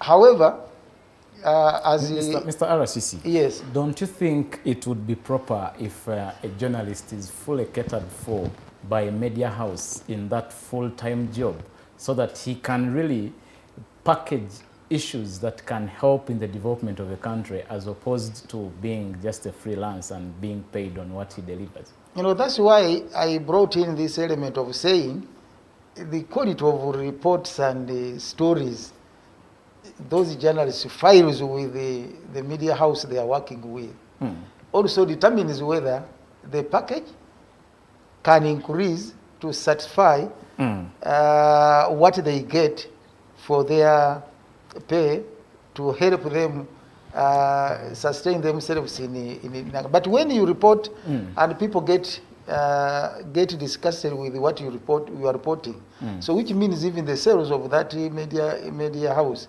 will drop, and eventually once they drop, what comes out is less pay. Yes, so in this case, yes. Mr. RCC, I would like to remind you of our topic, that the role of media freedom in promoting political stability and development in the country. How do you gauge media freedom in Uganda? Yeah, in fact, for me, fortunately, I've been here for some time, more than any. And we are privileged. Here. We are privileged to be having you. I saw some bit of with the colonialists. I was not. I just read stories. Okay. But at least about one to the end, I had some sense of understanding. I saw what happened. And during Amin, I did see, even in about 2, I saw what happened. Okay. If you compare that to where we are now, I think there is 36 years down the road. there is a high improvement, and the media freedom we are experiencing today. I'm telling you, during those days, including colonialists, it would be taboo for you, if you are not a government official, to appear on any fora live like we are today. They would record this program today, subject it to editing by security agents for almost a month. That is when it would appear. Was it a problem of technology? No, it was not a problem of technology. It was a problem of fear to let information flow as it is, which we've benefited under NRM, you can see. Today, you can talk anything live. Nobody stops you. So as far as the media freedom is concerned in this country, really, we have made a very, very, very big stride towards attaining total freedom of the press in this country. When you talk of being able to talk freely, yet we are seeing some journalists who are writers and they are being clobbered and tortured. No, but how many? What do you talk? If I may want to borrow an experience here. How many have been clobbered in this media house? In this media house? Yes. Mr. Robert Ssempala, how many journalists have been clobbered? Every year, Human Rights Network for Journalists Uganda, a body I work with as the ED, produces an annual report, which has been subjected to thorough scrutiny and found very fitting, releases statistics. The most recent for last year had a figure of 174 cases. We are working around for this one, which we'll be releasing very soon, which also bring cases of those ones beaten. When you talk of last year, you mean 2021, 2020? 2020. Okay. We are now finalizing the one of 2021. Election time. Election time, and there are so many things that happened. But you know, just Mr. Radisi, happy to see you and welcome you from that land. It's a very neat city. I enjoy Mbale whenever you go to that place. But the issues we're talking at are human threatening. You saw how Jima Kena was beaten just for doing nothing because he was covering the rights of people protesting the arrest of Bobby Wine. You saw how these Kapuens are the writer, irrespective of your difference.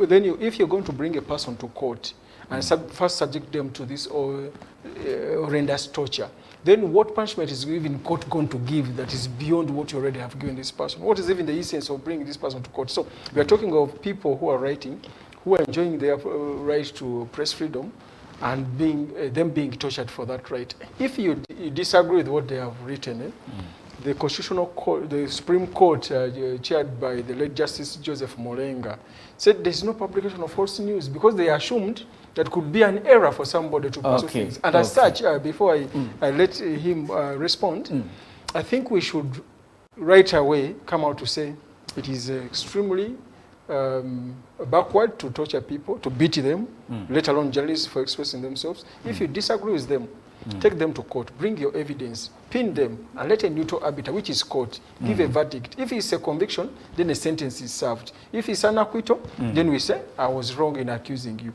And that way, you will see a lot of growth in the media. Okay, thank you, Mr. Ssempala. No, yes, Mr. Arasisi. On that, really, when they bring out a report, they don't bring out circumstances leading to such situation to happen. In most cases, we have seen a journalist clash with maybe some security agencies when there is no RCC. Closing out media houses. Actually, we do. We bring a picture of how it really started and how it ends. Like, it's a holistic picture. Like, you know, in fact, that's why I say we have too much freedom here. If you took a case like in the US, if there is an operation within restricted areas in the US there, you cannot behave like people are behaving here. But in most cases where they have clashed with security forces and all security agencies, is that there is some place where there are guidelines and restrictions towards accessing that part, by to them being driven in some cases with some of them actually are being biased when they are going to report. Okay. So they want to create scenes. So if they say you are restricted from entering here, he forces himself to create a scene. You remember what happened during that saga where Bobi Wine was taking some sort of a petition to the UN Office of the Commissioner for Human Rights. Journalists at that material time, those ones who clashed with the forces, were not invited. By who? Mr. DC? By by Bobi Wine. I mean by the UN, where they wanted to present the petition. The UN issued a statement to that effect. No, you know, at the moment, let me tell you, what we should also put in consideration is that our friends, those ones you call UN, some of them, when they are in this country of ours, because of the freedom we have here, also stretch further and why does the army beat journalists that did not invite? The UN is not complaining, and the army beats them, and you say they are not invited. How do you justify that? But let me tell you, those journalists who fell victims because of the scuffle which was there, because first of all, were they targeted? They were not targeted because they were not invited. These people, so first of all, a target? Wanted to attract a crowd. So in the process, yes, the Bobi Wine team wanted to attract a crowd. In the process of police regulating the crowd, in that scuffle, they could not identify who the journalist was. So in that process, some of them fell victim of the confusion. Segawa, you and me, so you cannot take that. We know what happened, and then Mr. You cannot take that one to needs to be just brought to board on what happened as a targeted. In the first place, there was no police involvement. It was only the army, and that's why the CDF, General David Mohos, came out to apologize and put to sentence 7 of the men and said we are sorry. So how do you even defend him against the position he took? Let me tell you, I'm not against the decision the CDF then took, isn't it? So but I'm trying to bring to you that such situations, you take wholesale as if it is targeting journalists, are caused by circumstances. But it is. And in most cases, where journalists don't want to heed to guidance, depending on the gravity of the situations they are involved in. So in their process, there is a clash. By that one does not mean that do you mean they go beyond their right to get information? Ours here have seen. Ours here in Uganda. Yes, in Uganda here have seen. Really, when they go to that to cover such instances of the opposition, be it opposition or government, because the government people are not beaten. Even if government or what, but they go there, their intention is not to cover the story and give it to the people as it is. Theirs, in most cases, they create scenes which they want to use to damage the image either of the security forces and the freedom we have. Do you mean to say that the journalists in the country are doing a disservice in the promotion of political stability? Not all of them. That's why, in any case, even if it is to be true, he's talking of 170. But do we have 174? How many do we have? The figures kept growing. How many numbers should be alarming to you? How many do we have? We have beating one journalist should be bad enough, Mr. One journalist like that. There is no problem. By many in uniform. Because they are courts of law. What is the rule? Then how do we practice the rule of law? If you just allow a man with a gun to come and bat a journalist because they have not been invited, how do you even explain it? Leave alone that, isn't it? Okay. Since that time of politics, save for what people are now, what is trending that about Kakwenza? Is it true? I'm yet to establish because I've not heard facts about it. They will come. But the problem with our journalists, isn't it? Really, Mr. Ssempala, is what comes out of Kakwenza of a professional nature? You'll attract more enemies the way you treat people. Me, I like dogs. In a home, in order for a dog to like you, it must know you like it. If you beat it every time you see it, don't expect a dog to receive you well when you come back home. So if somebody criticizes you constructively and you respond with might, with such torture, no, but it's not becoming of any leader, because leaders, one, should be tolerant, should be critically looking through before they make decisions. But anyone who supports a decision because you criticize the president or the son or anyone, and that torture then is criticism is in this country is guaranteed. You can criticize. Are we safe when you criticize? First of all, I mean, he used to say, during your days, I mean, he used to say, I can guarantee you of your freedom what I want to preach, but not after speech. We are running short of time. Let us allow the RCC. There is no leader targeting any journalist in this country. Unless not invited. Even Kakwenza, no leader has targeted him. But what I wanted to bring here is that... But he was arrested after attacking one leader.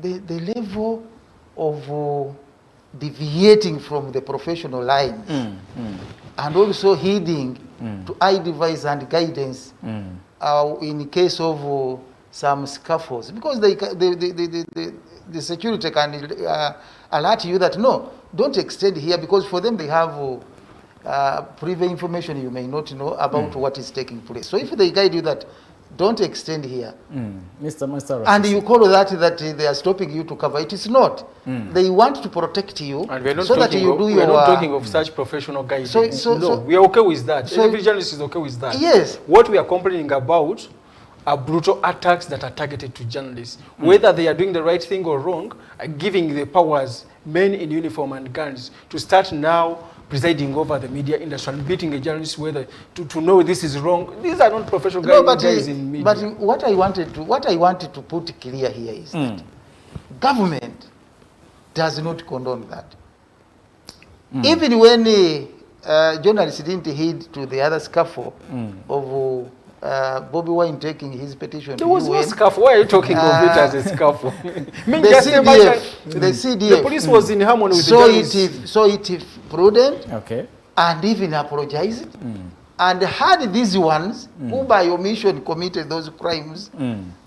I mean, charged and sentenced. Mr. RCC. Yes, so which means there is a goodwill of government towards allowing journalists to practice their professionalism. But unfortunately, our journalists here have actually deviated from the professional life. Before you came in, we came out to understand that according to the Journalism and Press Act, we are supposed to have NIJU in place as a regulator, as that would help in registering and licensing journalists. Your government is being accused of failing putting in place NIJU that would perhaps handle the cases that you are now accusing journalists of lack of professionalism. But we have institutions in this country regulating and guiding the journalists. RCC, the institution that is responsible is absent. We have the human rights still doing the same thing. We have the regulator, UCC, also working to help. But putting in place of NIJU, like you are saying, by law, it has to be established. That one will be put in place. When? Since the Press and Journalists Act came into being in 1995, and later on it became a statute in 2000, NIJU, WAPI. Communications Commission that is supposed to arbitrate over issues under UCC, WAPI. But Media Council, is not there? Government? Yeah, it's not there since the law came into being in 2003. Uganda Communication Commission? The Communications Tribunal. Because the commission has to have a tribunal. That is what you would say, but for UCC, UCC is incomplete without that tribunal, yeah? We also need a body like Uganda, Media Council of Uganda, which is put in place by the Press and Journalists Act, but is ill composed because the numbers are less. They can't even do meaningful business. The key representatives of journalists, the senior journalists, are missing on that. So is it a design by government? So a lot of things you want to tell me that the Media Council is not actually... It's not fully constituted. Yes, not fully constituted. It lacks members from NIJU, and it can't now take on issues of professionalism. I think that is what you should now begin. We have many times, but you should begin raising commission so that the responsible agents of government can do what is supposed to be done. We have several times, even when you read our reports, you will be bored by these recommendations, even presenting them to the powers that be. I think there is just a general lack of the will to professionalize the industry in order to make it independent and constructively engaging on issues of, say, rule of law, governance, human rights, even economic development for the country generally. But also, as I wind up, I think we should not let people who are not schooled in journalism and mass communication preside over the trade. If it's about UCC, the head of UCC should be a person who comes from a media background. The head of the council should be the same. NIJU should be in place. You do not have any reason as to why it's not in place. Then also, ending impunity for crimes committed against journalists. There should be no shortcuts for justifying any beatings of a journalist. Because that way, the gray-haired journalists like my friend, the other DC, will run away from the industry because they don't want their grandchildren to see them being beaten for doing the work that they really went to school for. Literally, you'll be left with us, the young turks, and we are less of a service without the seniors like the gray-haired people. Thank you, Mr. Ssempala. As you wind up. Is that what we should appreciate is that the government has done what is supposed to be done to ensure freedom of the press in this country. It has never happened before NRM came to power. You could not report what is reported today. What is reported today shows that these people are independent. And even Bobi Wine was blocked in your area from speaking. Bobi Wine, I think he didn't. I never blocked him, but they wanted to get a scene which failed them to. But he didn't speak on radio. But he did not pay the money. And he came late. So all right. I was not a manager, so I could not intervene in that. All right. Thank you, Mr. RCC Ahmed Wahasha. Thank you for Washaka. Thank you for making time and come to the Hotline show. Thank you, Mr. Robert Ssempala, for also making time and come to this show. I have been Nixon Segawa, standing in for my colleague Abdalatif. Let us meet next time. Stay tuned on the Alternative Digitalk, the way to go.